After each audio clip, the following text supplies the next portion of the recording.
नमस्कार, बाजार आज और कल में आप सभी का स्वागत है। मैं हूं स्वाति रायना। इस शो में हम आपको बताएंगे बाजार में आज का पूरा एक्शन, साथ ही कल के लिए क्या रखे अब आप खास तैयारी। आपकी कल की तैयारी कराने के लिए हमारे साथ शो में शामिल होंगे जी बिजनेस के मैनेजिंग एडिटर अनिल सिंह भी, और साथ ही आज हमारे साथ प्रॉफिट मार्ट सिक्योरिटीज के अविनाश गोरक्षकर भी। अविनाश जी का करते हैं शो में स्वागत और पूरी रिसर्च टीम का परिचय करा देते हैं। वरुण से हम जानेंगे कैसा रहा आज बाजार का हाल। कुशल बताएंगे रूस यूक्रेन संकट से भारत पर कैसा होगा व्यापारिक असर और फोकस में क्यों है एल्यूमिनियम कंपनियां। देवांशी से समझेंगे बर्गर किंग में क्यों हावी हुई गिरावट। लेकिन सबसे पहले आज का कारोबार कैसा रहा बाजार का, इस पर एक नजर डाल लेते हैं। तो रूस और यूक्रेन के बीच बढ़ते तनाव का असर लगातार हमने देखा है भारतीय बाजार पर बना हुआ है। निफ्टी 114 अंक गिरकर 17,000 के आज पार बंद हुआ। वहीं सेंसेक्स 383 अंक लुढ़ककर 57,300 के पार बंद हुआ। बैंक निफ्टी 314 अंकों की गिरावट के साथ 37,371 के स्तर पर आज बंद हुआ। वहीं एफआईआईज और डीआईआईज की तरफ से आज क्या डेटा दिख रहा है, जरा समझते हैं। एफआईआईज यानी विदेशी संस्थागत निवेशकों ने आज कैश मार्केट में की है 3,245 करोड़ रुपए की बिकवाली। तो वहीं डीआईआईज की तरफ से करीब 4,108 करोड़ रुपए की खरीदारी के आंकड़े सामने आए हैं।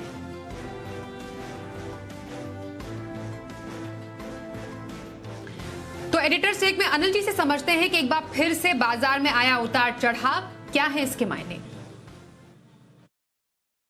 भारतीय बाजारों में आज फिर एक जबरदस्त उतार चढ़ाव वाला और थोड़ा कमजोरी का सेशन देखने को मिला। हालांकि जितनी कमजोरी की आशंका सुबह थी उतने कमजोर हम बंद हुए नहीं। निफ्टी पर 100 अंकों के नुकसान के साथ और बैंक निफ्टी पर 300 अंकों के नुकसान के साथ बंद हुए। खुले हम कमजोर 17,000 के नीचे और नीचे खुलने के बाद 16,850 के आसपास तक पहुंचे भी और वहीं पर सपोर्ट लिया। और शुरुआती आधे पौन घंटे में जो सपोर्ट लिया, अच्छी बात यह है कि दिन भर उस सपोर्ट को होल्ड करने की कोशिश की। और ये सब कुछ तब हुआ जब ढेर सारे बयान अमेरिका की तरफ से, रूस की तरफ से, यूक्रेन की तरफ से, संयुक्त राष्ट्र संघ में जो बैठक चल रही उनमें आते हुए दिखे। इन सब के बीच में बाजार काफी वोलेटाइल रहे। आखिरी 1-1.5 घंटा बाजार में रिकवरी के नाम पर रहा। निफ्टी 17,000 के ऊपर निकलकर 17,100 के आसपास बंद होने में कामयाब रहा। वहीं बैंक निफ्टी भी 37,300 के आसपास थोड़ा सा ऊपर बंद होने में कामयाब रहा। लेकिन ब्रॉडर मार्केट में बिकवाली का माहौल था, डेफिनेटली था।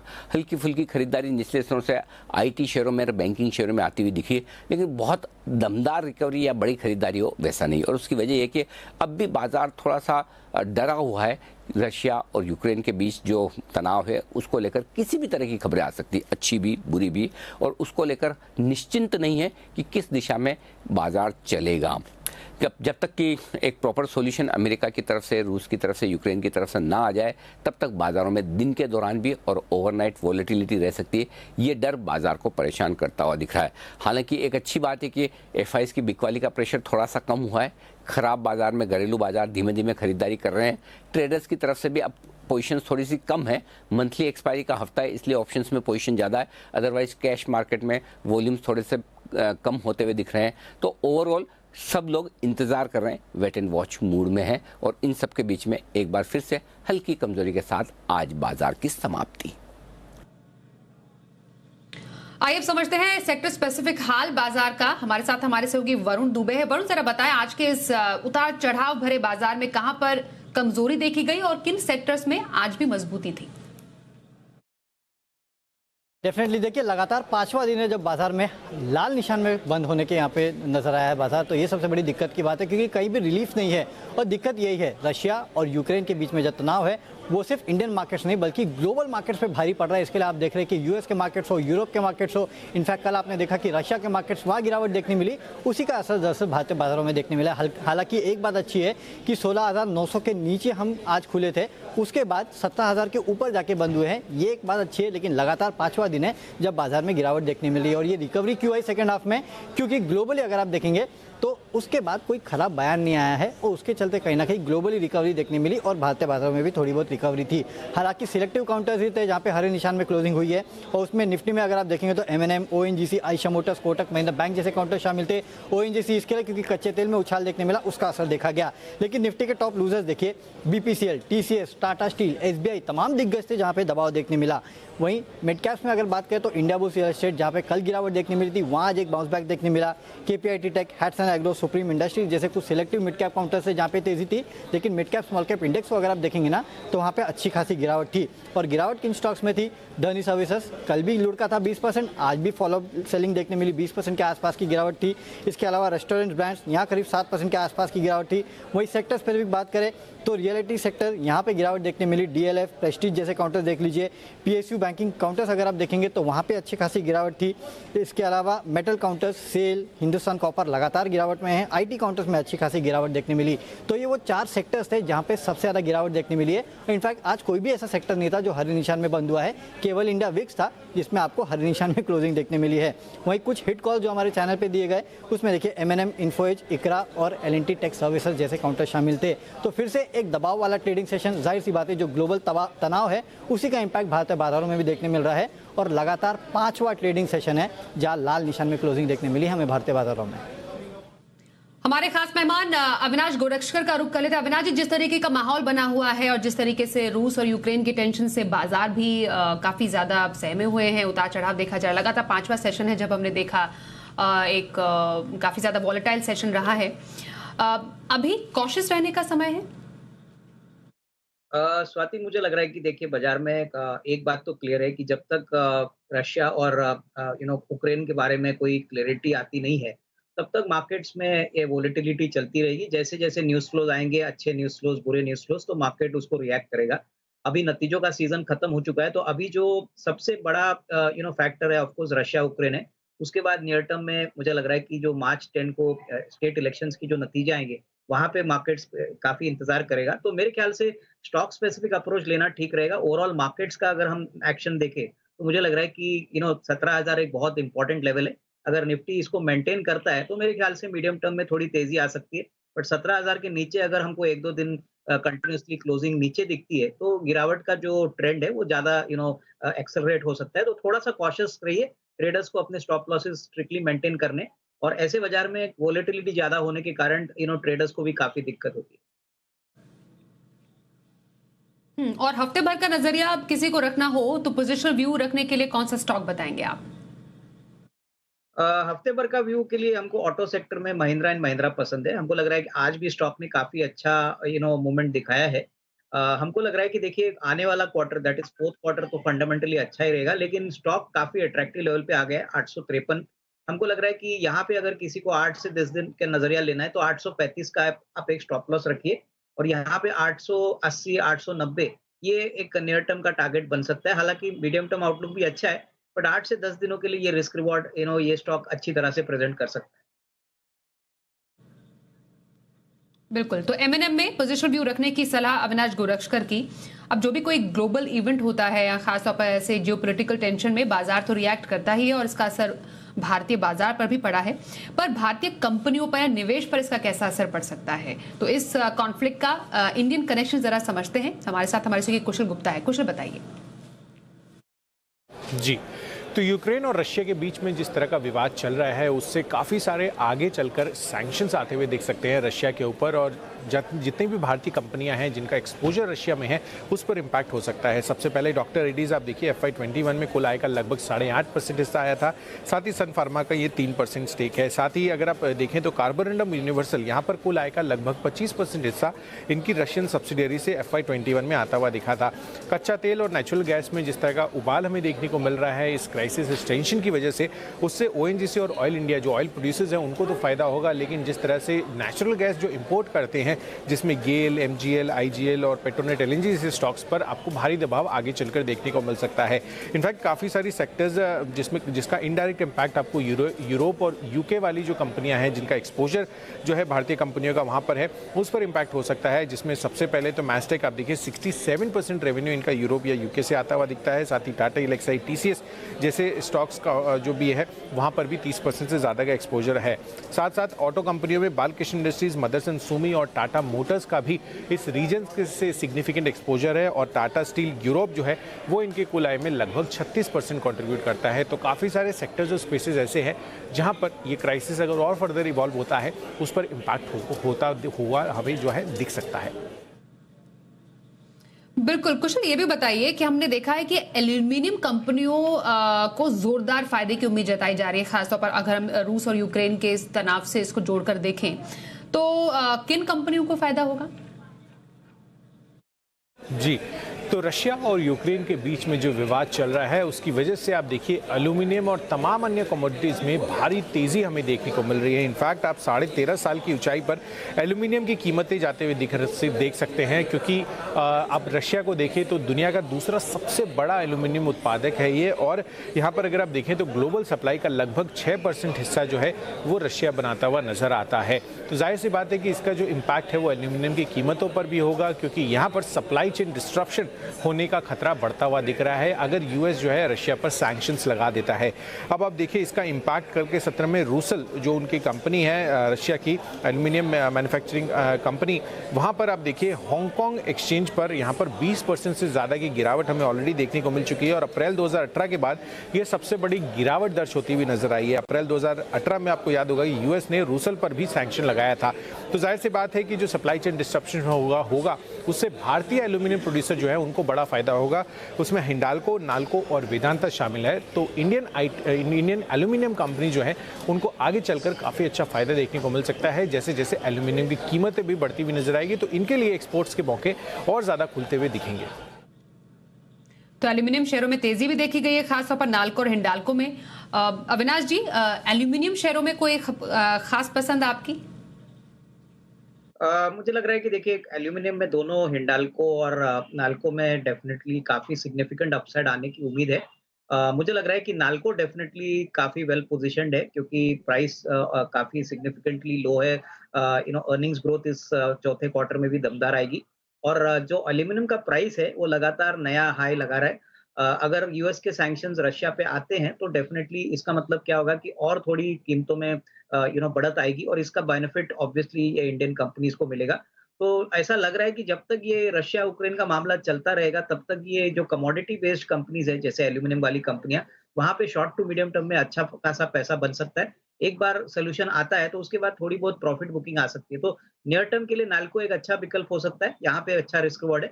हालांकि हिंडाल्को में ऑलरेडी प्राइस भाग चुका है, बट डेफिनेटली यहाँ पे भी मीडियम टर्म प्रोस्पेक्ट्स अच्छे। बिल्कुल सर, आगे बढ़ते हैं और बर्गर किंग की बात करें। लगातार गिरावट जारी है, शेयर में 20% की गिरावट तो पिछले 3 दिनों में ही हमने देखी है। देवांशी से समझते हैं इसकी वजह। देवांशी, क्यों बर्गर किंग इतना गिर रहा है? जी बिल्कुल, आप देखिए रेस्टोरेंट ब्रांड एशिया यानी कि बर्गर किंग में पिछले 2 से 3 ट्रेडिंग सेशन से लगातार गिरावट के साथ ही कामकाज होता हुआ दिख रहा है। इनफैक्ट पिछले 2 ट्रेडिंग सेशन से कंपनी ने नए 52 लोज को भी टच किया है, और अपने जो QIP का प्राइस है उसके भी नीचे ये स्टॉक ट्रेड करता हुआ दिख रहा है। 129 रुपीज़ पे कंपनी ने हाल ही में एक QIP किया था, जिसके जरिए करीब 1400 करोड़ रुपए जुटाए थे। अब आप देखिए ये जो गिरावट आ रही है उसकी मेजर वजह क्या है। सबसे पहली वजह यह है कि QIP में कंपनी ने करीब 10.8 करोड़ शेयर्स अलॉट किए थे। ये जो शेयर्स हैं वो मार्केट में लिस्ट हुए थे 18 फरवरी को, और एक्सचेंज पे ये शेयर्स ट्रेड करने शुरू हो गए थे, और वहीं से वॉल्यूम में बहुत ज़्यादा बढ़त होती हुई दिखी थी। अगर आप 20 डे वॉल्यूम का एवरेज देखते हैं उसके कंपैरिजन में जो वॉल्यूम्स है वो काफ़ी ज़्यादा थे, काफ़ी हाई थे। तो माना जा रहा है कि जो QIP वाले शेयर्स थे उसकी बिकवाली हावी होती हुई दिख रही है, और इसके चलते इस स्टॉक में गिरावट आई थी। इसके साथ ही जो QIP में कंपनी ने जो पूंजी जुटाई थी करीब 1400 करोड़ की, उसका जनरल पर्पस का तो इस्तेमाल था ही, डेट कम करने के लिए भी था, लेकिन इसके सिवाय बर्गर किंग इंडोनेशिया में भी कंपनी निवेश करने वाली है। और यहाँ पे आप देखिए बहुत ज़्यादा निवेशकों को कॉन्फिडेंस नहीं है। वो इसलिए क्योंकि एक तो उनके जो फाइनेंशियल्स हैं वो हल्के से कमज़ोर हैं, कंपनी की आय में गिरावट आ रही है, लॉसेस कर रही है कंपनी, कैश फ्लोज भी थोड़े से नेगेटिव हैं, और इसके साथ ही जो ओवरऑल इंडस्ट्री है इंडोनेशिया में, QSR इंडस्ट्री, यहाँ पे भी थोड़ा सा प्रेशर बनता हुआ दिख रहा है। कई सारी कंपटीशन बढ़ रही है, और इसके चलते माना जा रहा है कि आने वाले साल में भी जो लॉसेस हैं वो थोड़े से बढ़ सकते हैं, आय में थोड़ी सी कमी आ सकती है। इसके चलते बहुत ज़्यादा भरोसा नहीं है। वॉल्यूम्स जो QIP के चलते जो शेयर्स अलॉट हुए थे वहाँ पे बिकवाली आती हुई दिख रही थी, और इन सब के चलते पिछले 2 से 3 ट्रेडिंग सेशन में स्टॉक में करीब 22% से भी ज़्यादा की गिरावट इस बार देखने मिली है। अविनाश जी, बर्गर किंग में क्या किया जाए? स्वाति, मुझे लग रहा है कि देखिए पहली बात तो ये जो सप्लाई ऑफ शेयर्स नए आ गए हैं बर्गर किंग के, यहाँ पे दिक्कत हुई है कि कंपनी ने इक्विटी डाइल्यूशन काफी सिग्निफिकेंट किया है। कंपनी वैसे भी लॉस मेकिंग थी, और होपफुली एक बार ये प्रॉफिटेबिलिटी पे आती है तो उसके बाद लोग अर्निंग्स ग्रोथ देखेंगे। तो मेरे हिसाब से ये जो शॉर्ट टर्म फॉल है, ये मेरे ख्याल से थोड़े दिनों के लिए चलेगा, क्योंकि काफ़ी लोग हैं जो अपने पुराने शेयर्स बेच रहे हैं और ऑब्वियसली यहाँ पे नए शेयर्स जो क्यूआईपी के शेयर्स जो लिस्टेड हो गए, इससे सप्लाई प्रेशर बढ़ा है। बिज़नेस में कोई प्रॉब्लम नहीं है। क्यूएसआर का बिज़नेस काफ़ी स्ट्रॉन्ग है। अगले 1.5-2 साल के लिए मैनेजमेंट की कमेंट्री भी स्ट्रॉन्ग है। बट शॉर्ट टर्म में हो सकता है कि इक्विटी बेस बड़ी होने के बाद जो अर्निंग्स ग्रोथ की जो अपेक्षा थी, वो शायद थोड़े समय के लिए मार्केट्स को होल्ड पे रखेगा। और जैसे इंडोनेशिया का प्रोजेक्ट है, ये थोड़ा-सा रिस्की प्रोजेक्ट माना जा रहा है, क्योंकि वहाँ पे बिज़नेस कंडीशंस अच्छे नहीं है। तो मेरे ख्याल से जिनके पास है वो होल्ड करे, बट फ्रेश खरीदारी मुझे लग रहा है कि अभी करनी नहीं चाहिए। थोड़ा-सा इंतज़ार करें, हो सकता है कि आपको ₹100 के नीचे भी ये स्टॉक मिले, तब भी शायद खरीदने के मौके मिले। कल के बाजार पर क्या रहे आपकी खास स्ट्रैटेजी और बाजार के लिए अहम संकेत, समझते हैं अनिल जी से। कल जब भारतीय बाजार खुलेंगे तो देखना होगा कि अमेरिकी बाजारों में किस तरह का प्रदर्शन रहता है, क्योंकि 3 दिनों की लंबी छुट्टी के बाद, यानी कि कल भी अमेरिकी बाजार बंद थे, आज रात जब वो खुलेंगे तो कैसा प्रदर्शन रहता है और कल सुबह डाउ फ्यूचर्स का क्या हाल होता है। ये तो बाजार की बात हुई, लेकिन इससे कहीं ज़्यादा अहम ये होगा कि रूस और यूक्रेन के जो संकट को लेकर किस तरह के बयान, किस तरह के डेवलपमेंट आगे होते दिखते हैं। बाजार का रिएक्शन उसी पर आता दिखेगा। कल सुबह सुबह सबसे ज़्यादा अहमियत वाला यही फैक्टर होगा।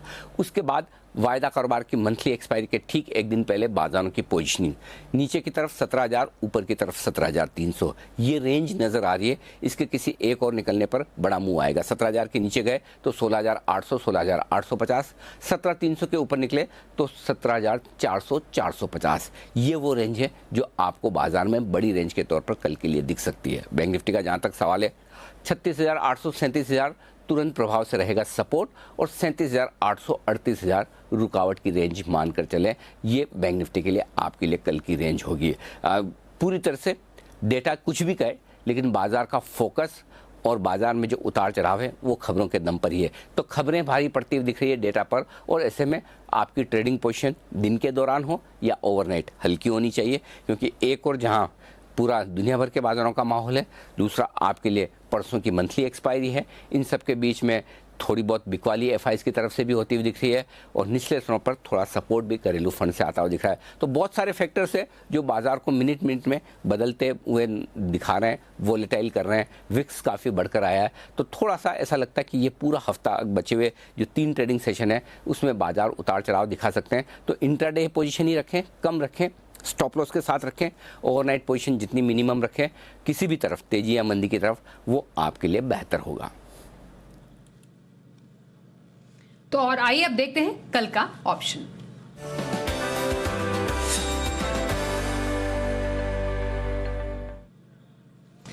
और कल के ऑप्शन स्ट्रैटेजी के लिए हमारे साथ शो में शामिल हो चुके हैं एक्सिस सिक्योरिटीज के राजेश पालविया। राजेश जी, बहुत स्वागत है आपका शो में। कल के लिए कहां पर ऑप्शन की स्ट्रैटेजी रखने की सलाह देंगे? Good evening. देखिए, मार्केट तो काफी वॉलेटाइल है। आज के सेशन में भी देखे तो एक बड़ा गैप डाउन होने के बाद मार्केट ने लोअर साइड से जरूर रिकवरी दिखाई। काफी न्यूज लोग जियोपॉलिटिकल से रिलेटेड मार्केट को इफेक्ट करते हुए दिख रहे। तो हमें लगता है जिस तरीके से मार्केट ने मल्टीपल टाइम 16,800, 17,000 के आसपास बार बार सपोर्ट लेके पुल बैक जरूर आते हुए दिखा है, तो हमें लगता है कि इस मंथ की एक्सपायरी भी करीब 17,350 के आसपास ही होना चाहिए। अगर लास्ट 2-3 महीने का अगर हम सेटअप देखें तो ऑलमोस्ट न्यूट्रल एक्सपायरी देखने को मिल रही है। तो हमें लगता है कि यहाँ पे एक तेजी का पोजीशन लिया जा सकता है। कल के सेशन में अगर हम 17,000 के ऊपर ट्रेड करते हैं तो 17,100 का कॉल ऑप्शन बाय करने की हम यहाँ पे सलाह देंगे, जो कि आज क्लोज हुआ 115 रुपए के आसपास। इसमें 90 रुपए का स्टॉप लॉस रखें, और टारगेट जो एक्सपेक्ट कर रहे हैं वो आना चाहिए करीब 150 से 160 तक के। तो हमें लगता है एक पुल बैक यहाँ पे आते हुए दिखना चाहिए, जो कि निफ्टी को 17,200 की तरफ लेके जा सकता है। तो 17,100 का कॉल ऑप्शन बाय करने की सलाह रहेगी। स्टॉक स्पेसिफिक बात करें तो अपोलो हॉस्पिटल में हम देखें तो काफी एक बड़े करेक्शन के बाद स्टॉक एक बेस फॉर्मेशन करते हुए दिख रहा है। आज के सेशन में भी काफी अच्छा एडिशन उसमें देखने को मिला और अच्छा पुल बैक का ट्रेड बनते हुए दिख रहा है। हमें लगता है अपोलो हॉस्पिटल यहाँ से अगले 1 से 2 ट्रेडिंग सेशन में 4700 की तरफ बढ़ते हुए दिखना चाहिए। तो अपोलो हॉस्पिटल में बाय करने की सलाह रहेगी 4530 के स्टॉप लॉस से। बहुत शुक्रिया राजेश जी, कल के लिए ऑप्शन स्ट्रैटेजी आपने बताई। अविनाश जी, आपके पास हमारे और समझेंगे लॉन्ग टर्म स्ट्रैटेजी के लिए कौन सा स्टॉक आज आप सजेस्ट करेंगे? स्वाति, लॉन्ग टर्म के लिए हमको एक कंस्ट्रक्शन कंपनी पसंद है और कंपनी का नाम है पीएसपी प्रोजेक्ट्स लिमिटेड। ये कंपनी ज्यादातर गुजरात फोकस्ड है, लेकिन कंपनी बहुत ही टाइटली मैनेज्ड है। इनफैक्ट ऐसी कंपनी है जहाँ पे कर्जा बिल्कुल नहीं है, वर्किंग कैपिटल मैनेजमेंट भी अच्छा है। करीबन 4000 करोड़ की ऑर्डर बुक है और कंपनी की जो अर्निंग्स है वो पिछले साल करीबन 80 करोड़ थी, रेवेन्यू करीबन 1200 करोड़ था। तो इस साल कंपनी ने बहुत ही बेहतरीन परफॉर्मेंस पहले 9 मंथ्स में दिखाया। करीबन 150 करोड़ का प्रॉफिट इस साल आएगा और 42 करोड़ रुपया का अर्निंग आने की अपेक्षा है। हमको लग रहा है कि बहुत ही डीप वैल्यू स्टॉक है स्वाति। यहाँ पे अर्निंग्स विजिबिलिटी बढ़िया है, ऑर्डर बुक भी अच्छी है और सबसे बड़ी बात मैन्युफैक्चरिंग सेक्टर को जिस प्रकार से बेनिफिट बजट में है, इसका फायदा कंपनी को मिलेगा। करीबन 50 से 53 रुपए की अर्निंग नेक्स्ट ईयर आएगी, तो काफी अंडर वैल्यूड कंपनी है। थोड़ा सा पेशेंस अगर इन्वेस्टर्स के पास में है तो खरीदना चाहिए। हमको लग रहा है कि यहाँ पे 600 रुपए का टारगेट कम से कम 12 से 15 महीने में मिल सकता है, तो ये डेफिनेटली एक अच्छी वैल्यू पिक मेरे तरफ से। तो लंबी अवधि के लिए पीएसपी प्रोजेक्ट्स में खरीदारी करने की सलाह अविनाश गोरक्षकर की। बहुत धन्यवाद सर, आप आज हमारे साथ शो में शामिल हुए। बाजार आज और कल में बस इतना ही। एक ब्रेक के लिए रुकेंगे, खबरों का सिलसिला जारी रहेगा। देखते रहिए जी बिजनेस।